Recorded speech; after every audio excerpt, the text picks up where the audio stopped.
Hello everyone, and welcome to a bit of a different kind of video for this channel. I'm trying out a new style of content and I want to see if it'll actually work. See, for a while now, I've had the idea to, on this channel, have some kind of like book club type thing. A space where I talk about the books that I've been reading and maybe give my thoughts on it. And then maybe in the comments below you can let me know what you thought when you read this book for the first time, or just talk about what you've been reading and have you been enjoying it. And so this is not my typical deep dive style video like the one I did on the Odyssey. The point of this video is not going to be to explain the story of the book to you, but rather to just share some of the thoughts and observations I had while reading it. Because in the past year or so, I have finally taken up again the hobby of reading, and I've also been diligent in journaling my thoughts on what I've been reading in order to maybe more thoughtfully engage with what I am reading. And like it says in the title, I am starting this series off with the first entry in The Lord of the Rings, The Fellowship of the Ring. The Lord of the Rings, of course, needs no introduction, but here's one anyways. It is a high fantasy epic from the mind of Oxford graduate and professor J.R.R. Tolkien. And in the decades since it was first published, it has gone on to define what people think of when they think of the fantasy genre as a whole, from modern fantasy authors to even games like Dungeons and Dragons. For example, prior to Tolkien's writings, if you ask someone to describe what an elf may look like, they would probably give you a description similar to this. Whereas after Tolkien, a lot of people's ideas of what elves were looked more like this. Tolkien created a vast and intricate universe with its own history, its own mythology, its own language, and of course, very extensive lore. And The Lord of the Rings is just one humble entry in this greater legendarium. But it is a massive entry, and one that I finally decided to tackle myself. The Lord of the Rings was initially conceptualized as one large volume, The Lord of the Rings. And this book would be divided into 6 distinct volumes, though still being a part of one grander book. That is 6 books and then an additional book containing the appendices of the story. A very extensive list of appendices. However, due to paper shortages following the Second World War, the original publishers of the story, Allen and Unwin, requested that it be divided into 3 distinct volumes. And this is how we get The Lord of the Rings as a trilogy. And it is that trilogy that I have begun reading over the past while. I don't know when I started exactly. And before I get into my thoughts and observations while reading The Fellowship of the Ring, because this video is just going to be about the first part of the Lord of the Rings trilogy, I do think that it's important to know where I'm coming from personally as a reader and as a fan of the Lord of the Rings as an IP. But if you're not interested in any of that lore, you can skip to this timestamp. It should be in the description below. And so with that said, let's get into my abridged origin story as a reader. In terms of reading level as a child, I would say that I was fairly advanced, not crazy advanced. But when I was in elementary school, I would be reading middle school level books, and when I was in middle school, I'd be reading young adult level books. I wasn't a savant by any means, but I did enjoy books that were commonly out of my age category. And I'm not gonna lie, in terms of my reading, sometimes I punched a bit above my weight class. For example, when I was in grade 6, I read the Shakespeare play Hamlet for the first time. I read it on my own volition because I thought it would make me look cool. I was a huge nerd, and frankly, I still am a huge nerd. And when I read it, I didn't have any grasp or concept of the greater themes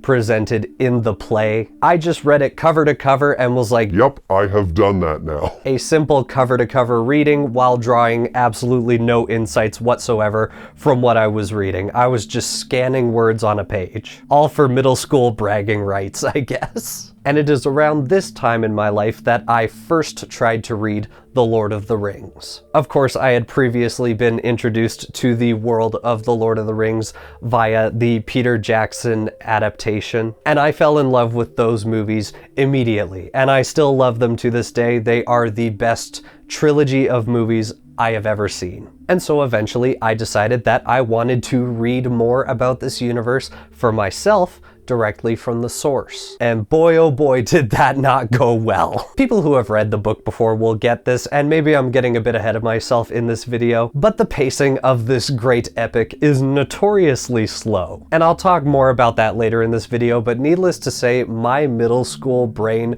could not comprehend it. As an example, in my mind at the time, it seemed to me that Frodo spent like 2/3 of the first book in the trilogy just in the Old Forest with Tom Bombadil. And so the whole time I was just flipping through the pages like, when is this gonna end? This is going on for forever. And so imagine my surprise when I picked up the book again in 2025, and it turns out they were there for just like 2.5 chapters. I can't even really remember as of now how far I got in reading Lord of the Rings at that age. It wasn't far. I think at a certain point I just started skipping chapters entirely before I just gave up. While I absolutely loved the universe that Tolkien had created, I was not ready for the challenge of actually reading it at that time. And at a certain point in my high school career, I kind of fell out of the habit of reading entirely. I, like many people my age, fell into the habit of just consuming content directly on my phone. And to be clear, there is nothing inherently wrong with that, but over the years, any sense of healthy moderation with this kind of thing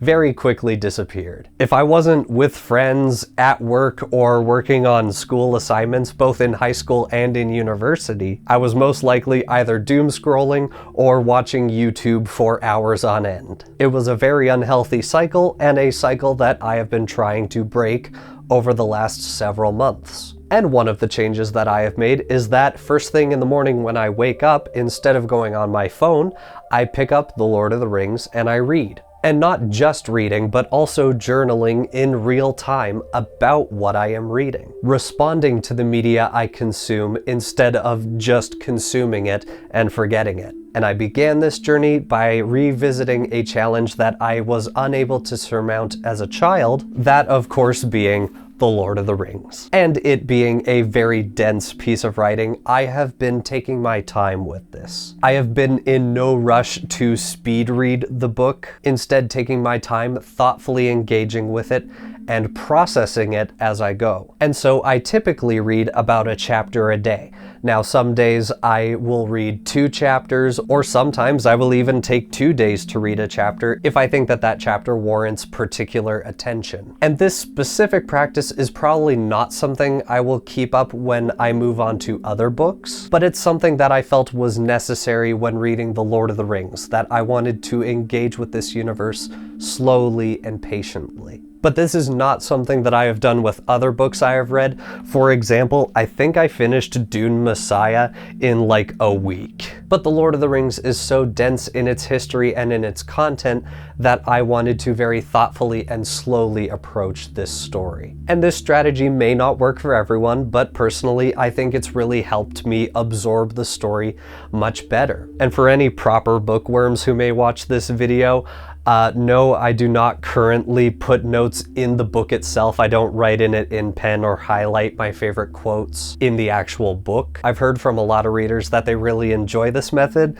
but this is a very nice version of The Lord of the Rings, and I don't want to get pen ink and highlighter ink all over it currently. And so I have been typing all of my notes down in a program called Obsidian, which is another rabbit hole that I have gone down in recent months. It's been a really handy tool for organizing my notes as well as compiling a bit of a personal library or encyclopedia of Lord of the Rings related knowledge. But with all that said, let's actually dive into the book and this first installment of the WhittyGuy book club. Maybe by the next episode I'll have thought of a better name.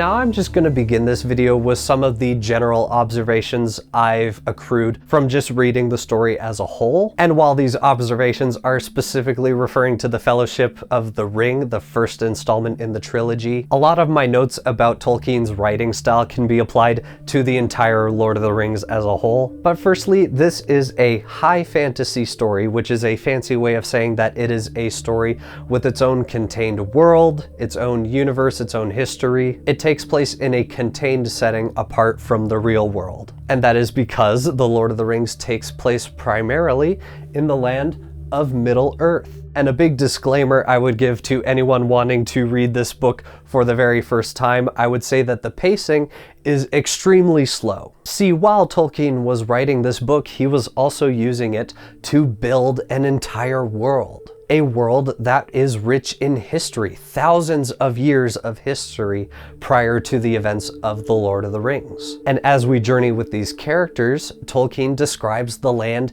in graphic detail, both its present as well as what used to be there. And this exposition often takes the form of the narrator just telling us, the reader, what used to be there or what is there. Although on occasion, these expositions are given by a character, usually in the form of a song or a poem. That's another observation I'm taking from the books. Tolkien loved to write songs and write poetry, and he did this in multiple languages, in many different poetic meters or rhyming schemes. He was very well versed in how to compose such works. But the language that Tolkien uses throughout the story is very intentional and thus takes some time. And I don't think that there's anything wrong with that. I personally, now that I am a bit more mature than I was in middle school, I find that I am really enjoying the slow pace of this novel as it paints a picture, a very detailed picture, of this magical and fictional world. But if I were recommending someone to read The Lord of the Rings who has never read it before, I would absolutely preface it with that, saying that it is a very slow burn. And the characters are written so well as well. I can't think of a better way to describe it other than every character speaks in their own voice, and I think it takes a skilled writer to do that. I know I, for one, have a very hard time writing dialogue because all characters are being written by one mind. Now, of course, the development of these characters is very slow, primarily because it is spread across the entire Lord of the Rings, not just the 3 specific volumes in the trilogy. But towards the end of the Fellowship of the Ring, you can tell that especially the hobbits have gone through a great deal of trials at this point and have experienced a great deal of character development. And this only gets stronger as you go further along in the trilogy. But since this video is just about the Fellowship of the Ring, I'm gonna just be focusing on that for now. If I sound awful in this video, it's because I was sick 2 days ago. I still am sick, actually. This is the first day where I haven't had to be medicated to stand up.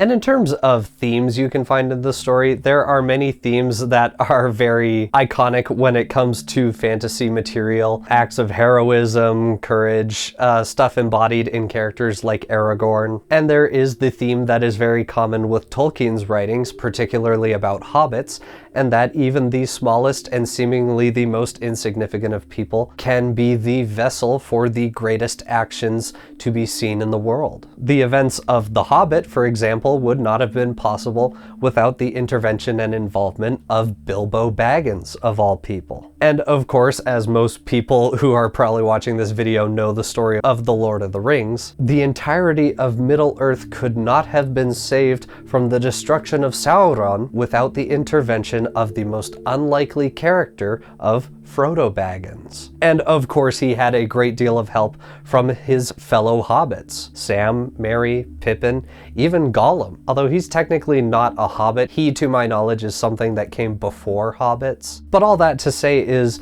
the smallest and seemingly the most insignificant creatures ended up playing pivotal roles in the greatest story ever told in the history of Middle-earth. But I think there is one prevailing theme that I have noticed throughout the entirety of the trilogy, at least as far as I've gotten. And that is that The Lord of the Rings takes place in a world where the magic of the world is fading. This magical fantasy realm that used to be Middle-earth died out arguably thousands of years before the events of Lord of the Rings.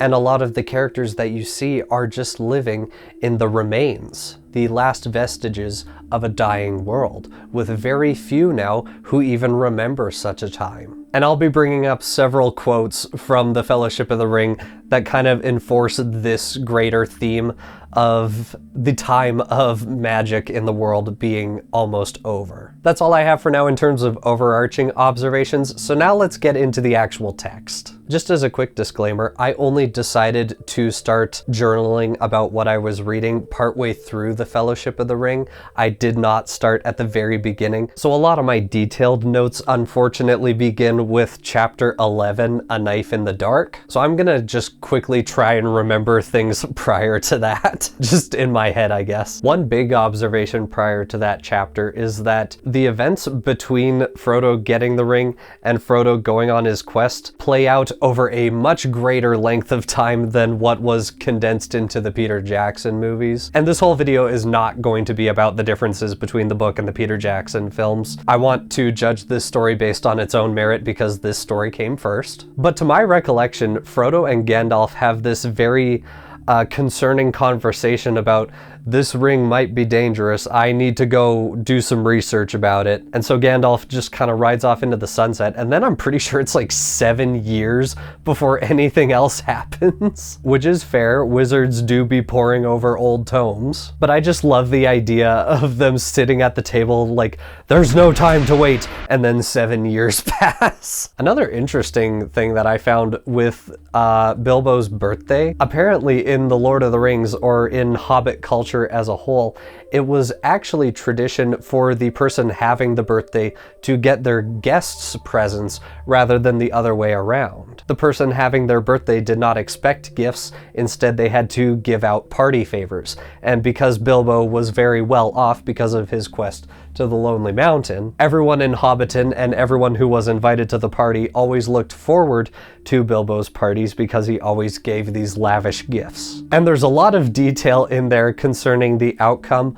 of Bilbo's estate, because obviously people think he has a great fortune stashed there, and so when he disappears, everyone wants it. But of course he left everything to Frodo, but that still doesn't stop the hobbits from coming and trying to plunder everything from the house, especially the Sackville Bagginses. And it's actually in this moment that we are introduced to almost the friendship dynamic between Frodo, Sam, Merry, Pippin, because as Frodo is executing essentially Bilbo's will for his estate, even though Bilbo is alive, he's just not coming back. He's there trying to keep the peace, give people the gifts that Bilbo had assigned to them, and make sure that nobody makes off with anything. And all the while, Merry is kind of there just standing, like almost like his enforcer. So it kind of paints the portrait of Meriadoc Brandybuck as a good friend of Frodo's, but also a very loyal friend who is willing to help him with some of the dirty work. Not dirty work, but like, you know, work that you don't necessarily want to have to do. And then Pippin is kind of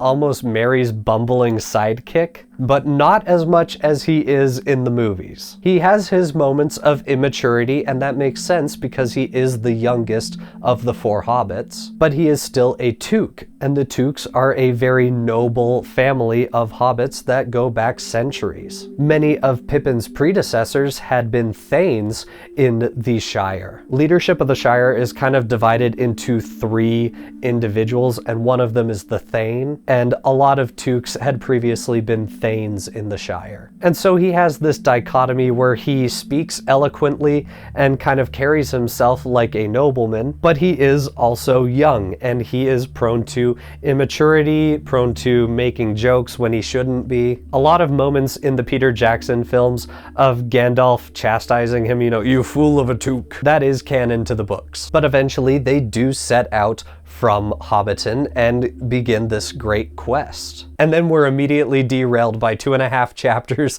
of Tom Bombadil in the Old Forest. Now, when I was a kid reading this, I couldn't wait to get over these chapters. It felt like an unnecessary break in the story, and if we're talking about it objectively, it probably is an unnecessary break in the story. There are so many arguments to be made that you could absolutely cut out the Tom Bombadil segments of the story entirely and still have a solid fantasy story. But having read the story back, I get why he kept it. I don't think I can articulate why he kept it, but I get it. The hobbits are in over their heads. They are terrified for their lives. They are fleeing the Shire, pursued by these horrific riders that they don't know are the Nazgul. And so they are scared senseless and they are on their own. And yet in the middle of this terror, they stumble upon a merry old fellow, one who is married to the river and is older than the mountains and the trees and the stars above. Tom Bombadil is a mystery that we will probably never get the answers to because obviously Tolkien is deceased. But reading those chapters now as an adult, I was enraptured and I was enchanted by everything that he said. I hung off every word, every lyric that Tom would spout. I just wanted to touch on Tom Bombadil at least a little bit. You can probably find a litany of videos that deep dive into his lore, what we know of it anyways, and people who speculate on the nature of him as a character. But while he objectively does not contribute anything to the greater story, I do think that including him in it was very unique and very special. I'm glad he kept it in. And then of course they come to Bree, where they meet Strider, who is secretly Aragorn. And unlike his portrayal in the Peter Jackson movies, he has already accepted his destiny to become King of Gondor. Like, he actively carries the shards of Narsil with him, and he keeps talking about how the sword is going to be reforged very soon. It actually gets reforged before they even set out from Rivendell. There's no dramatic moment in The Return of the King where Elrond travels great distances to bring him the sword. He already has it, and he's already using it. Every time he charges into battle, he screams the name of Elendil, his ancestor, invoking it as a name of terror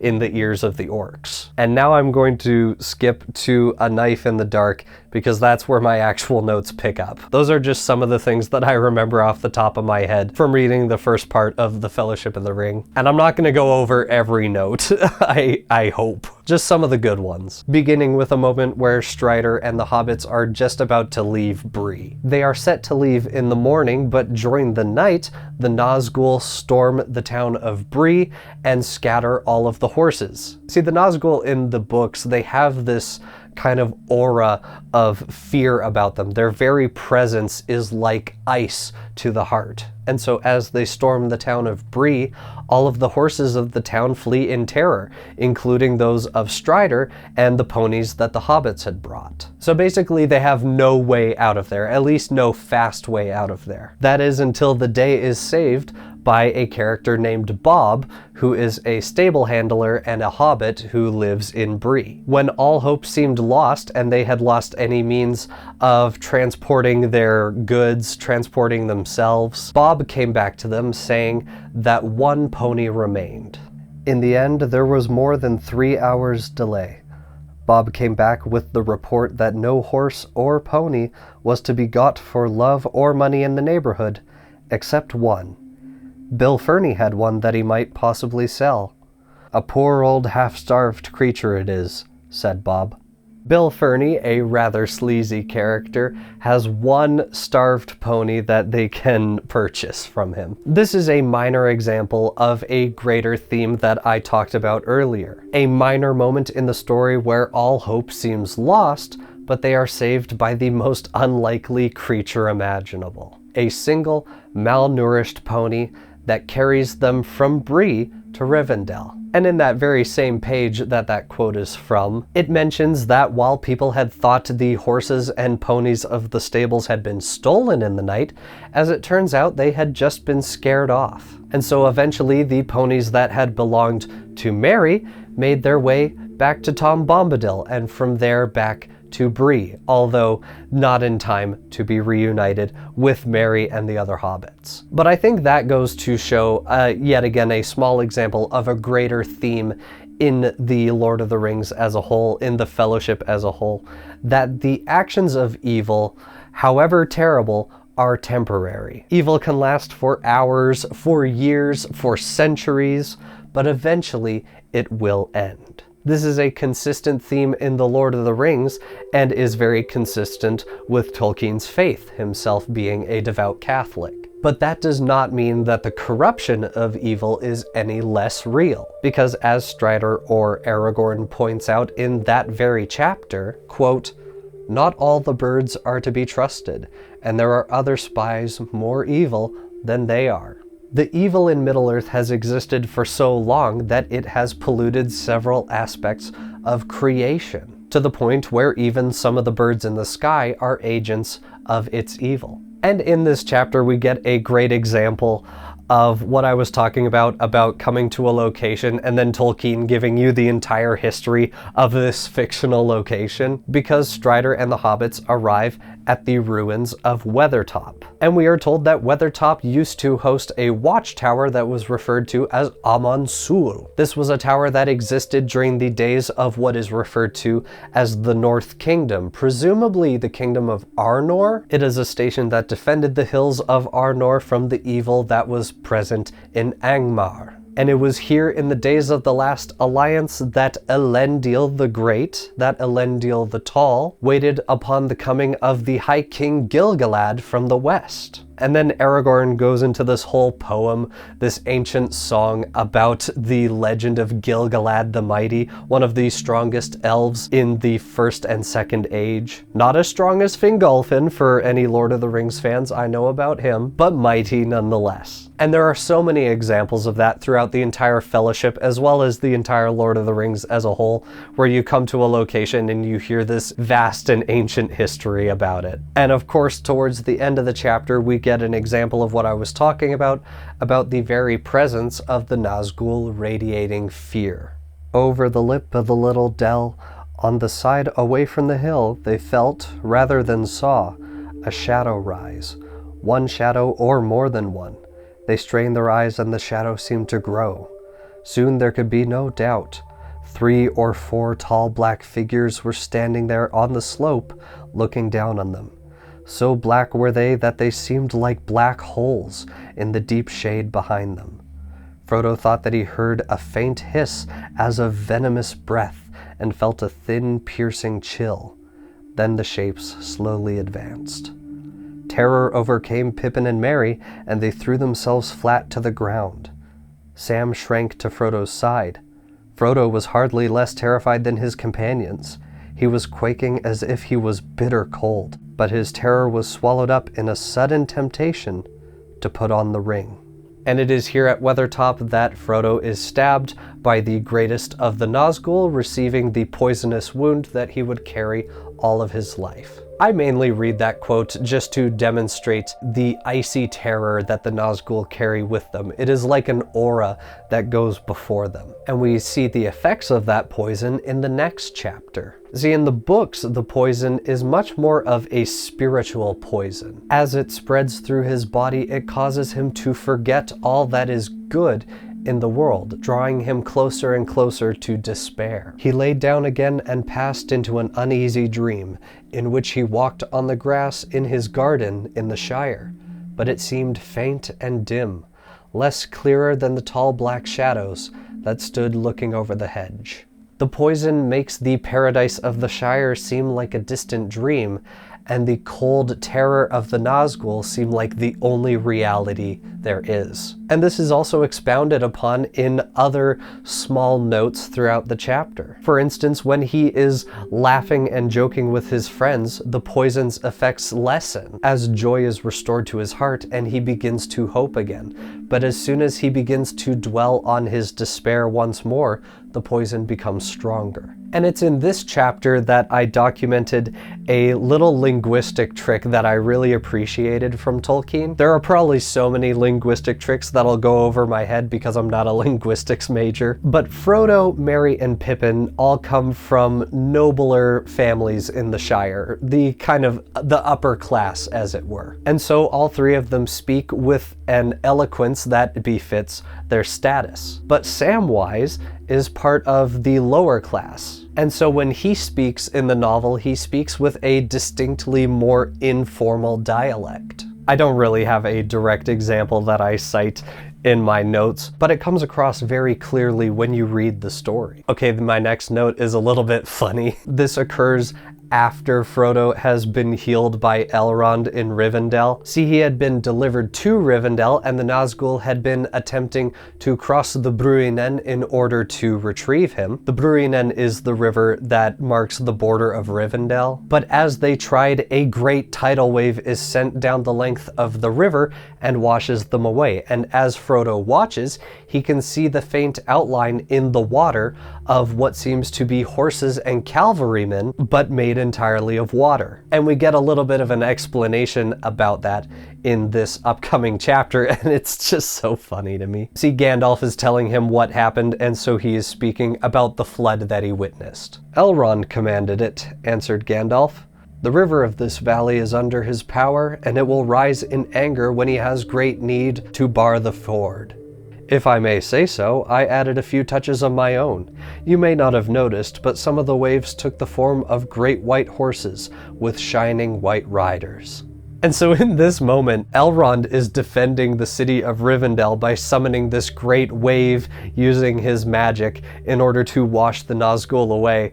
And then basically Gandalf was standing there and was like, I could aura farm this. And so he conjures the visage of horses and riders that does nothing. It has literally no bearing on what is about to happen to the Nazgul, but he just did it because it would look cool. I love Gandalf, he's incredible. And in this same chapter, we get a moment of interaction between Frodo and Bilbo regarding the ring. This is that moment that probably traumatized you as a kid when you first watched The Fellowship of the Ring for yourself.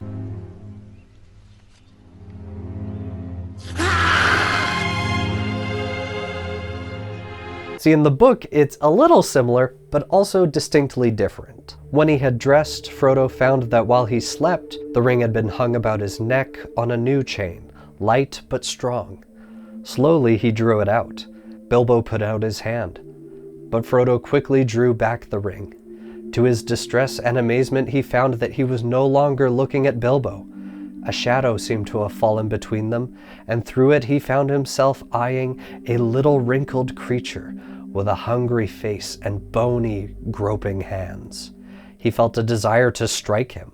This is the evil of the ring at work, but it is unclear who the ring is working this evil on. In the movie, it's very explicitly exerting its will on Bilbo, trying to get him to grasp the ring and possess it, and he almost becomes Gollum-like for a split second, as his appearance changes in the book. But in the book, it's a little bit more ambiguous.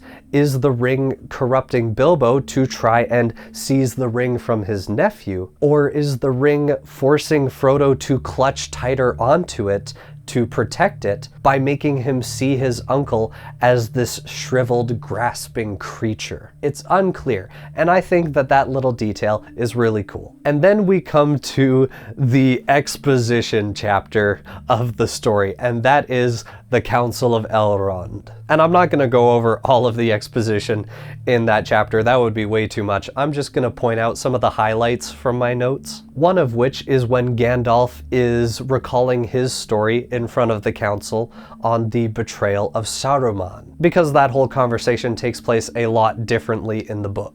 By the time of The Lord of the Rings, Saruman has become so obsessed with the pursuit of knowledge and ambition that he has been corrupted by it, and in that he has found a temporary ally, at least, in Sauron. And so he has become disillusioned with the light and all that it represents, including his own station.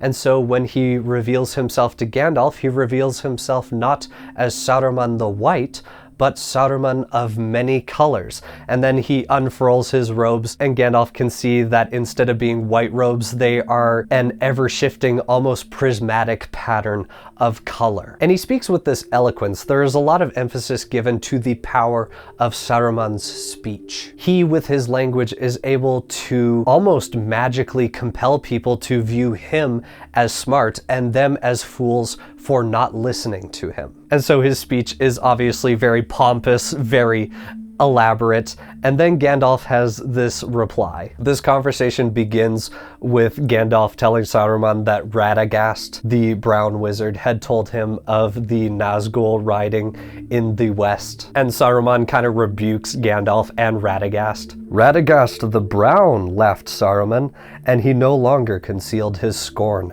"Radagast the bird tamer, Radagast the simple, Radagast the fool. Yet he had just the wit to play the part that I set him. For you have come, and that was all the purpose of my message. And here you will stay, Gandalf the Grey, and rest from journeys. For I am Saruman the Wise, Saruman Ringmaker, Saruman of many colors. I looked then and saw that his robes which had seemed white were not so, but were woven of all colors. And if he moved, they shimmered and changed hue so that the eye was bewildered." "I liked white better," I said. In this moment, Saruman is shown to be filled with pride and ego, speaking in eloquent tones and revealing himself in glory with quite a great deal of showmanship. And in contrast, Gandalf's response to him is blunt and simple. "I liked white better." Now, they have several back and forth kind of jabs at each other in this dialogue, but this to me was the first and arguably most powerful blow to Saruman by Gandalf. And of course, as we know, Saruman converts Isengard into basically a giant factory, destroying the trees within and around it in order to fuel his industrial machines. This is a specific call out by Tolkien, who notoriously hated the rapid industrialization and mechanization of Great Britain at the time that he was alive, because he was old enough to see the landscape of the UK, of Great Britain, before it became industrialized and rapidly mechanized. This is why he idealizes countrysides like the Shire, but abhors the industry of factories like Isengard. And there's another specific call out made in this chapter by Elrond himself that kind of fuels the idea in this story of the temporary nature of evil in the world. This is said by Elrond in the context of Boromir asking the council why they don't just wield the Ring of Power themselves and use it as a weapon against Sauron. And Elrond says this: "Its strength, Boromir, is too great for anyone to wield at will, save only those who have already a great power of their own. But for them it holds an even deadlier peril. The very desire of it corrupts the heart. Consider Saruman. If any of the wise should with this ring overthrow the Lord of Mordor, using his own arts, he would then set himself on Sauron's throne, and yet another Dark Lord would appear. And that is another reason why the ring should be destroyed. As long as it is in the world, it will be a danger even to the wise. For nothing is evil in the beginning. Even Sauron was not so." I love this specific call out that Sauron did not begin as an evil spirit. He was once a Maiar similar to Gandalf. And there's a lot of moral philosophy you could apply to this passage that I'm not going to go into here. But one of the points that I gleaned from that section is that evil is a temporary thing. It was not there in the beginning at first, and it will not be there to see the end. And in the following chapter, The Ring Goes South, we begin to see a lot of foreshadowing around Gandalf, specifically regarding his eventual destruction. The first being a specific call out by Elrond regarding Gandalf joining the company. "With you and your faithful servant Gandalf will go, for this shall be his great task, and maybe the end of his labors." This is not only a call out to the fact that Gandalf's purpose on the earth as an Istar, as an incarnate Maiar spirit, is to aid in the defeat of Sauron and removing his evil from the earth. This could also be a call out to the fact that his pursuit of this quest will ultimately lead to his downfall. And of course, we know that he comes back as Gandalf the White, but people didn't know that when they first read the book. And these elements of foreshadowing are continued in the next chapter, A Journey in the Dark. As they are making their journeys, they are being pursued by wargs. I don't know if these wargs have orc riders or if it's just the wargs themselves, but they are being pursued. And when it seems like they have no other option, Gandalf turns around and reveals his power to these wargs and scares them off. In the wavering firelight, Gandalf seemed suddenly to grow. He rose up, a great menacing shape, like a monument of some ancient king of stone set upon a hill. Stooping like a cloud, he lifted a burning branch and strode to meet the wolves. They gave back before him. High in the air he tossed the blazing brand. It flared with a sudden white radiance like lightning, and his voice rolled like thunder. He uses this display of power to scare off the warg riders, and the hobbits are left completely awestruck because they have known Gandalf for years, but they have mostly just known him as this kindly old man who does the fireworks at Bilbo's birthdays. They didn't realize that he had this great power within him. But to me, it seemed like this display of power was intentional. To me, I think Tolkien wanted us in this moment to feel secure traveling with Gandalf, so that the loss of Gandalf would make us feel as helpless as the Fellowship does feel. I think that was very intentional on Tolkien's part, and if it was, well played, sir. This feeling of security at Gandalf's side is even echoed by Aragorn in the same chapter. Quote, "Do not be afraid. I have been with him on many a journey, if never on one so dark. And there are tales in Rivendell of greater deeds of his than any that I have seen. He will not go astray, if there is any path to find. He has led us in here against our fears, but he will lead us out again, at whatever cost to himself. He is sure of finding the way home in a blind night than the cats of Queen Beruthiel." So everyone feels very safe and secure traveling with Gandalf. I hope that works out for them. And it is also in this chapter that Frodo first notices that they are being pursued by Gollum, although he kind of gaslights himself in these first few instances. Maybe I just dreamed it, maybe I just hallucinated it. Those can't be great big eyes staring at us from the darkness. That's something else. And then of course in the next chapter, Gandalf weakens himself with yet another display of power, trying to scare off the army of orcs that floods the vast chambers of Moria. And while he is already in this weakened state, the Balrog emerges. This was Gandalf's purpose all along, and he and the Balrog go down together. And I'm not going to really pull quotes for that. It basically happens almost exactly like it does in the movies. I more just wanted to cover all of the quotes or elements that foreshadowed his death prior to that section. And then we come to the chapter Lothlorien, which is named after one of the last great kingdoms of the elves in Middle-earth. And at the very end of that chapter, we get a very specific call out, and there are several instances of statements like this that are just very beautiful and poetic, and then in the last like 5 words, they just punch you in the gut really hard. This is a beautiful land. This is a beautiful land. You'll never see it again. And there's this quote at the very end of the chapter as they are entering the heart of Lothlorien that is said by Aragorn. "Here is the heart of elvendom on earth," he said. "And here my heart dwells ever, unless there be a light beyond the dark roads that we still must tread, you and I. Come with me."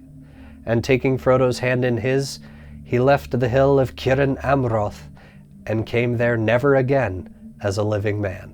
It's an incredible reminder that we truly never know when we will look upon a place or a person for the last time. And it punched me in the gut when I first read it. For Aragorn and the site of Ciryn Amroth, there is no resolution or closure. It simply was, and then was not. And in the next chapter, the Fellowship comes face to face with the character of Galadriel. And honestly, I could probably do an entire video on her based on what we get in this chapter alone. There were so many amazing moments in this chapter with Galadriel. I'm just gonna try and nitpick a couple. Firstly, when you first encounter her and her husband Celeborn, she is immediately set apart from him in terms of wisdom and power, or at the very least foreknowledge. When they greet the Fellowship, Celeborn immediately assumes that the number of companions that set out from Rivendell, at least that he heard of, was wrong, because he had heard that 9 had set out from Rivendell, and yet 8 there are that come to Lothlorien. and so he assumes that his intel was wrong. But Galadriel beside him immediately knows that's not true. Even without anyone saying anything, she is like, no, 9 set out from Rivendell, and 1 has gone astray. This, of course, being Gandalf, who perished to the Balrog. While the two may be husband and wife, the power dynamic, at least in terms of like knowledge and wisdom, is very imbalanced. And it is very clear by her gaze that she can see into the hearts and minds of each member of the Fellowship, and communicates a great level of emotion and knowledge to them without even speaking. And this is especially true with Gimli. See, for millennia in the Lord of the Rings universe, there has been a feud between the elves and the dwarves. Lots of betrayal, lots of murder on both sides, quite frankly. And so, of course, Gimli is distrustworthy of the elves, and the elves are distrustworthy of him, a dwarf. But all of that disappears when Galadriel looks into his eyes. She looked upon Gimli, who sat glowering and sad, and she smiled. And the dwarf, hearing the names given in his own ancient tongue, looked up and met her eyes. And it seemed to him that he looked suddenly into the heart of an enemy, and saw there love and understanding. Wonder came into his face, and then he smiled in answer.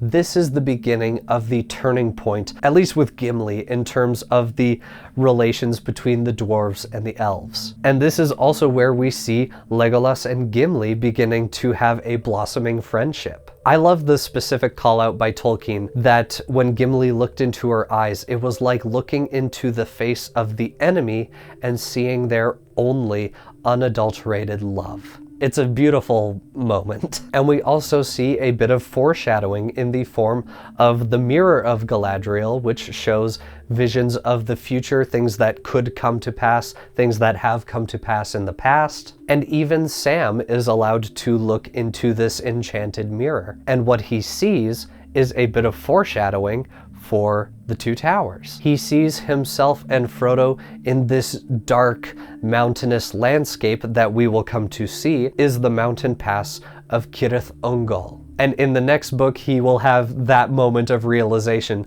that he is living out the vision that he saw. But I'm getting ahead of myself. And then there is, of course, the moment where Frodo willingly offers up the ring to Galadriel, and she has her own test of pride or hubris before denying that impulse and resolving to fade away into the west, like all the other elves. And in the next chapter, they say farewell to Lothlorien. And this is kind of a pivotal moment for Boromir as a character, surprisingly. I don't think I cite any direct quotes in my notes on the book, but even in the Council of Elrond, he had moments of ego where he was like, maybe if we give the ring to Gondor, maybe the strongest man in all of Gondor, no idea who that could be, then maybe we could use the weapon of the enemy against him. And he kind of puts that on the back burner because everyone tells him, no, that's not how evil rings work. But after Lothlorien, it's like something in him snaps. Because after they leave the borders of this elven kingdom, he is never the same. And Frodo constantly sees Boromir just glaring at him like he's gonna take the ring. And then there's a moment that is really cool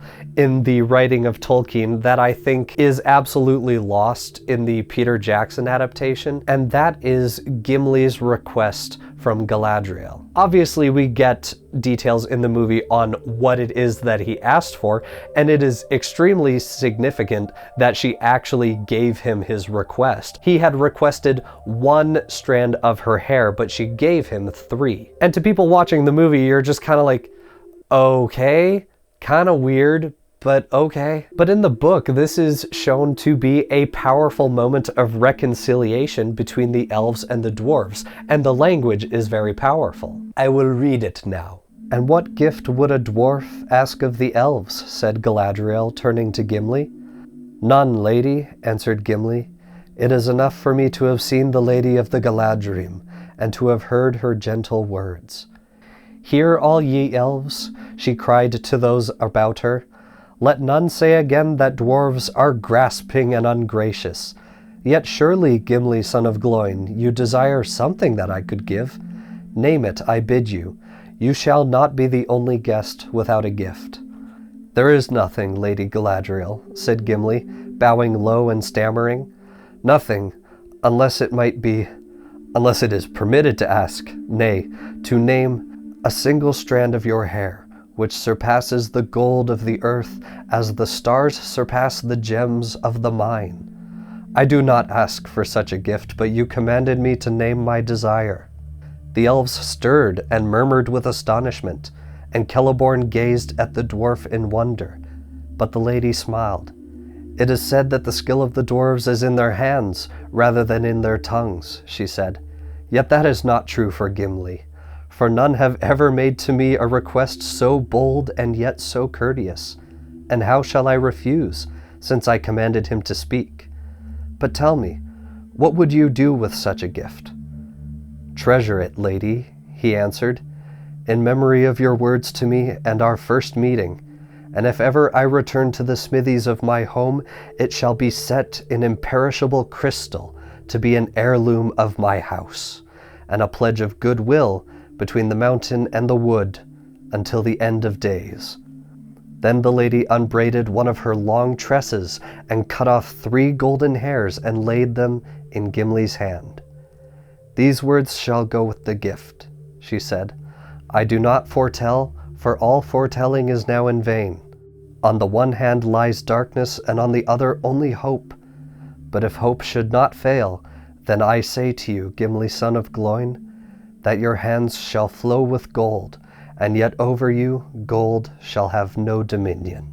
It's an incredible moment of reconciliation told through very poetic language that I just absolutely, I was eating that up when I first read it. And it's a moment that is completely lost in the Peter Jackson movies because Gimli's just kind of spaced out, "She actually gave me her hair. That's cool." And at the very end of this chapter, we get one of those moments of melancholy that I was talking about at the beginning of this video. The overarching theme of the entire Lord of the Rings, that the magic of Middle-earth is almost over and is now fading away forever. And we get this moment as we are sailing down the river Anduin, looking back upon the Lady Galadriel and her kingdom. On the green bank, near to the very point of the tongue, the Lady Galadriel stood alone and silent. As they passed her, they turned, and their eyes watched her slowly floating away from them. For so it seemed to them, Lorien was slipping backwards, like a bright ship masted with enchanted trees, sailing on to forgotten shores, while they sat helpless upon the margin of the grey and leafless world. Even as they gazed, the silver load passed out into the currents of the great river, and their boats turned and began to speed southward. Soon the white form of the lady was small and distant. She shone like a window of glass upon a fair hill in the westering sun, or as a remote lake seen from a mountain, a crystal fallen in the lap of the land. But it seemed to Frodo that she lifted her arms in a final farewell, and far but piercing clear on the following wind came the sound of her voice singing. But now she sang in the ancient tongue of the elves beyond the sea, and he did not understand the words. Fair was the music, but it did not comfort him. Yet, as is the way of elvish words, they remained graven in his memory, and long afterwards he interpreted them as well as he could. The language was that of elven song and spoke of things little known on Middle-earth. And then it gives the song in Elvish, but I'm just going to read the English version. "Ah, like gold falls the leaves in the wind, long years numberless as the wings of trees. The years have passed like swift draughts of the sweet mead in lofty halls beyond the west, beneath the blue vaults of Varda, wherein the stars tremble in the song of her voice, holy and queenly. Who now shall refill the cup for me? For now the kindler Varda, the queen of the stars, from Mount Everwhite has uplifted her hands like clouds, and all paths are drowned deep in shadow, and out of a grey country darkness lies on the foaming sea between us, and mist covers the jewels of Calakiria forever. Now lost, lost to those from the east is Valimar. Farewell, maybe thou shalt find Valimar, maybe even thou shalt find it. Farewell." Varda is the name of the lady whom the elves in these lands of exile name Elbereth. Suddenly the river swept round a bend, and the banks rose upon either side, and the light of Lorien was hidden. To that fair land Frodo never came again. The time of the elves is drawing to a close, and soon they will all make their journey westward or fade forevermore. And this is true of much of the magic of Middle-earth, and we will hear several examples of this throughout The Lord of the Rings. But I just love this absolutely poetic moment just as the Fellowship is rounding a corner in the river and Galadriel is but a tiny speck in the distance. She lifts up her arms and sings a song in the oldest language, a song of farewell and the hope that these travelers may one day find Valimar. A song that would be burned into the heart and the spirit of Frodo for all time. And never again would Frodo look upon the kingdom of Lothlorien, and now it is lost to time. And in the next chapter, they are sailing down the river Anduin, and Boromir is kind of going insane. Like I said, he must have had a moment in Lothlorien where he snapped entirely, and now he is very visibly bent towards the evil of the ring. And even Merry and Pippin noticed this. Merry and Pippin in the middle of the boat were ill at ease, for Boromir sat muttering to himself, sometimes biting his nails, as if some restlessness or doubt consumed him, sometimes seizing a paddle and driving the boat close behind Aragorn's. Aragorn is carrying Frodo in his boat. Then Pippin, who sat in the bow looking back, caught a queer gleam in his eye as he appeared forward, gazing at Frodo. Whatever Boromir is about to do, it's not good. And then there's this great moment as they come upon the Argonath. Just at the edge of the great falls of Rauros are the stone visages of two great kings. First there is Isildur, the king of Gondor, and then there is Anarion, the king of Arnor. And the stonework of this vast monument is so grand and so imposing that each member of the company is humbled as they look upon it. It is as if they are looking at the visages of the god kings of old. Great power and majesty they still wore, the silent wardens of a long vanished kingdom. Awe and fear fell upon Frodo, and he cowered down, shutting his eyes and not daring to look up as the boat drew near. Even Boromir bowed his head as the boats whirled by, frail and fleeting as little leaves, under the enduring shadow of the sentinels of Numenor. Yet again, a reference to the fading of the majesty and power of the world, and that is also present in the kingdoms of men. All of the great feats of architecture, from buildings to towers to monuments, were all built by the ancient Numenorians, and all of the kings and lords who exist in the present are but a pale shadow of what Numenor used to be. And in the presence of such an incredible feat of Numenorian engineering, even Boromir, one of the mightiest men in all of Gondor, is humbled and cannot look them directly in the eye. And the same effect is had on everyone in the Fellowship, except one. Frodo turned and saw Strider, and yet not Strider, for the weather-worn ranger was no longer there. In the stern sat Aragorn, son of Arathorn, proud and erect, guiding the boat with skillful strokes. His hood was casted back, and his dark hair was blowing in the wind. A light was in his eyes, a king returning from exile to his own land. In the face of his forebears, only Aragorn is able to match them and look them in the eye. And in the boat he seems to grow in stature and authority, no longer the ranger from the north, but a king like the great kings of old, the last vestige of Numenor left on the earth. Really cool poetic language, destiny, kingship, yada yada. And then we come to the breaking of the Fellowship, the final chapter of the Fellowship of the Ring. In this chapter, Boromir finally snaps and demands that Frodo give him the ring. And here's where we see the corrupting influence that the ring can have, as well as the private ambitions of this man of Gondor. Boromir is the son of the steward of Gondor, who rules in the king's absence, and the kings have been absent now for centuries. But always quietly he had this thought of, what if the king just never returns? Maybe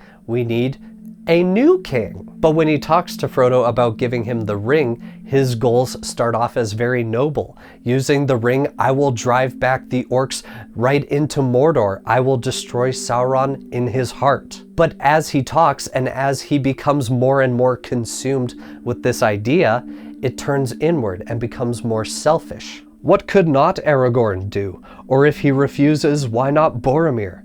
The ring would give me power of command. How I would drive the hosts of Mordor, and all men would flock to my banner. And then later on in the next page, Boromir strode up and down, speaking ever more loudly. Almost he seemed to have forgotten Frodo, while his talk dwelt on walls and weapons and the mustering of men, and he drew plans for great alliances and glorious victories to be, and he cast down Mordor and became himself a mighty king, benevolent and wise. He is consumed by madness in the presence of the ring. Why shouldn't he take it?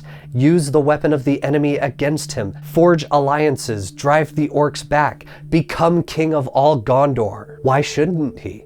Haven't his people suffered enough? He envisions himself not as a steward like his father, but as the rightful king of Gondor. He is jealous of Aragorn and the role he is to play in the story, and in this moment, consumed by madness, he lets the mask slip. And the language used to convey that is really cool. And then from there, things basically play out as they do in the movies. Boromir attacks Frodo. Frodo puts on the ring and runs away. Boromir just kind of like trips and hits his head, and then he's like, oh no. But then we get this great moment that kind of emphasizes the other side of the coin of that theme I've talked about a couple times, of the smallest of creatures playing the most pivotal roles in these great stories. But in this instance, it is almost an inversion of that theme. Frodo climbs up the hill of these ancient Númenórean ruins, and he comes to a great seat which looks upon the entire valley below him, as well as into the far distance. This was kind of a watchtower for the Númenóreans, kind of overseeing the trade routes that went down the Anduin. And after being attacked by Boromir, one of the strongest men alive in the Third Age, Frodo comes to this great Númenórean seat and sits down in it. He saw as through a mist a wide flat circle, paved with mighty flags and surrounded with a crumbling battlement. And in the middle, set upon 4 carven pillars, was a high seat, reached by a stair of many steps. Up he went and sat upon the ancient chair, feeling like a lost child that had clambered upon the throne of mountain kings. And I'm just going to read what I wrote as a notation verbatim. After the encounter with Boromir, Frodo feels powerless to achieve his goal. He is so small and the world around him larger than life. Tolkien illustrates this in this very image of him, a small, childlike creature sitting on an ancient throne that is much too large for him. He used to envision himself as part of a great history, but now he feels dwarfed by it. This is the flip side of the hope of a small creature achieving great feats for the sake of the world. And that is the helplessness felt and the despair felt of the overwhelming, monumental scale of what is asked of him. He is just a hobbit from the Shire. What can he hope to accomplish here? And that despair is symbolized very well by him being seated in this stone throne, almost like a child lost in this vast kingdom. And it's here that we also see a very visceral example in the story of the power of the ring, because Frodo still has the ring on. At first he could see little. He seemed to be in a world of mist in which there were only shadows. The ring was upon him. Then here and there the mist gave way and he saw many visions, small and clear as if they were under his eyes upon a table, and yet remote. There was no sound, only bright, living images. The world seemed to have shrunk and fallen silent. He was sitting upon the seat of seeing on Amon Hen, the hill of the eye of the men of Númenor. Eastward he looked into the wide, uncharted lands, nameless plains and forests unexplored. Northward he looked, and the great river lay like a ribbon beneath him, and the misty mountains stood small and hard as broken teeth. Westward he looked and saw the broad pastures of Rohan, and Orthanc, the pinnacle of Isengard, like a black spike. Southward he looked, and below his very feet the great river curled like a toppling wave and plunged over the falls of Rauros into the foaming pit. A glimmering rainbow played upon the fume, and Ethir Anduin he saw, the mighty delta of the river, and myriads of seabirds whirling like a white dust in the sun, and beneath them a green and silver sea rippling in endless lines. Through the power and the sight of the ring, he sees the entirety of Middle-earth laid before him. Nothing escapes his sight. But everywhere he looked, he saw the signs of war. The misty mountains were crawling like anthills. Orcs were issuing out of 1,000 holes. Under the boughs of Mirkwood there was a deadly strife of elves and men and fell beasts. And the land of the Bjornings was aflame. A cloud was over Moria. Smoke rose on the borders of Lorien. Horsemen were galloping on the lands of Rohan. Wolves poured from Isengard. From the havens of Harad ships of war put out to sea, and out of the east men were moving endlessly. Swordsmen, spearmen, bowmen upon horses, chariots of chieftains and laden wains. All the power of the Dark Lord was in motion. Then turning south again he beheld Minas Tirith. Far away it seemed, and beautiful, white-walled, many-towered, proud and fair upon its mountain seat. Its battlements glittered with steel, and its turrets were bright with many banners. Hope leapt in his heart, but against Minas Tirith was set another fortress, greater and more strong. Thither eastward, unwilling, his eye was drawn. It passed the ruined bridges of Osgiliath, the grinning gates of Minas Morgul, and the haunted mountains, and it looked upon Gorgoroth, the valley of terror in the land of Mordor. Darkness lay there under the sun. Fire glowed amid the smoke. Mount Doom was burning, and a great reek rising. Then at last his gaze was held, wall upon wall, battlement upon battlement, black, immeasurably strong. Mountain of iron, gate of steel, tower of adamant, he saw it. Barad-dûr, fortress of Sauron. All hope left him. Not only does he see all of Middle-earth, but he can see the evil poison that is infesting every corner of the land, an overwhelming force that is at every corner. Even the mighty city of Minas Tirith is against impossible odds against such a force, and he begins to despair. And then his gaze is forcibly drawn to Barad-dûr, the great tower of Sauron. And suddenly he felt the eye. There was an eye in the dark tower that did not sleep. He knew that it had become aware of his gaze. A fierce, eager will was there. It leapt towards him, almost like a finger he felt it, searching for him. Very soon it would nail him down, know just exactly where he was. Amon Law it touched. It glanced upon Tol Brandir. He threw himself from the seat, crouching, covering his head with his grey hood. He heard himself crying out, "Never, never!" Or was it, "Verily I come to you"? He could not tell. Then, as a flash from some other point of power, there came to his mind another thought. Take it off, fool, take it off. Take off the ring. The two powers strove in him. For a moment, perfectly balanced between their piercing points, he writhed, tormented.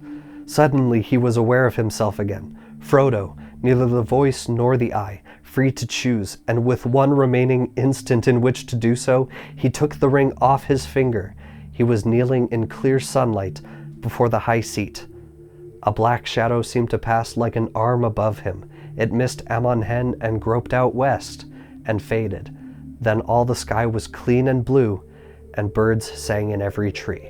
In this moment, Frodo appears almost possessed, gripped by the sheer will of Sauron exerted through the ring. At a certain point, he casts himself down from the seat. He doesn't know whether he is crying out for help or crying out to his new lord, telling him that he is on his way. It is a moment of sheer terror, and if he had held the ring on his finger a moment longer, he may have been lost. And this is when Frodo resolves to go to Mordor alone, and things play out almost like they do in the Peter Jackson movies, kind of. Boromir redeems himself by sacrificing his life to save the hobbits, but the hobbits are abducted by the Uruk-hai. And Sam, of course, guesses Frodo's mind and goes to stop him. But in this moment, Frodo is surrendering to despair. The company, it seems, has turned on him, if Boromir is to be an example, and he, through the ring, has glimpsed the sheer dread and despair of the situation that they find themselves in. What hope does he have against this overwhelming evil? This evil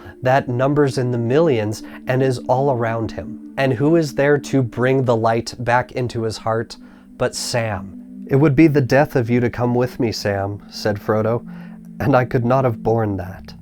"Not as certain as being left behind," said Sam, "but I am going to Mordor. I know that well enough, Mr. Frodo. Of course you are. And I'm coming with you." "Now, Sam," said Frodo, "don't hinder me. The others will be coming back at any minute. If they catch me here, I shall have to argue and explain, and I shall never have the heart or the chance to get off. But I must go at once. It's the only way." "Of course it is," answered Sam, "but not alone. I'm coming too, or neither of us isn't going. I'll knock holes in all the boats first." Frodo actually laughed. A sudden warmth and gladness touched his heart. "Leave one," he said. "We'll need it. But you can't come like this without your gear or food or anything."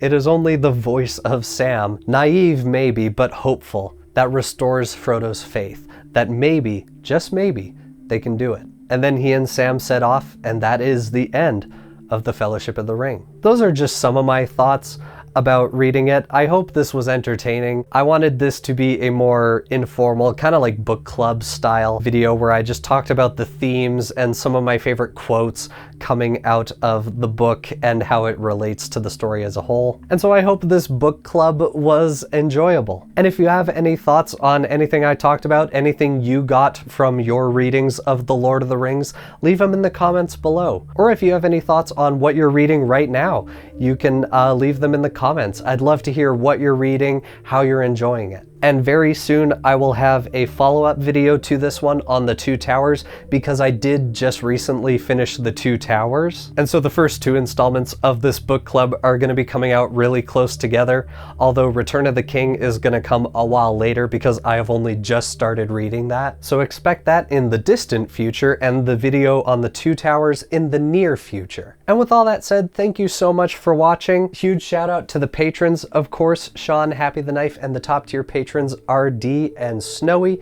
Thank you so much for supporting me, supporting my videos, and my dream of maybe doing this full-time one day. I've said a few times on this channel, but I'm still trying to carve out my niche on YouTube, what it is exactly that I do, because I love doing my deep dives into like the lore and the stories of books, movies, internet horror, and so I'm obviously going to keep doing those, but I also like doing videos about my other hobbies, whether that is a vinyl haul about the records that I've bought recently, or a video like this where I am talking about the books that I'm reading, because I've been out of the hobby of reading for so long and it feels good to get back into it. I think ultimately my thesis for this channel is I want to post videos about things that I'm passionate about. If I'm not passionate about a topic, I won't do a video on it. Whether that is going to be my most recent hyperfixation or a hobby I've gotten into, I think that would best summarize my niche at this point in my time online. And if you're interested in one of my extremely detailed deep dives, I did an extensive and detailed video on the epic story of Homer's Odyssey. I dive into the history, the language, the culture, and of course the actual events surrounding the story. It is an incredibly long video, but I think that it is absolutely worth your time if you have not checked it out yet. I think that's everything. Is there anything I'm forgetting? Sorry if I sound weird throughout this entire video. I'm still sick. I've actually been coughing a lot throughout this video. I've just been cutting all of that out, but my throat hurts a lot from talking now, so I'm gonna stop that and maybe have a nice mug of tea or something. Some tea and honey sounds quite good right now, to be honest. I am planning on doing more official Lord of the Rings content in the future. I have been on a bit of a Lord of the Rings hyperfixation as of recently, if you couldn't tell.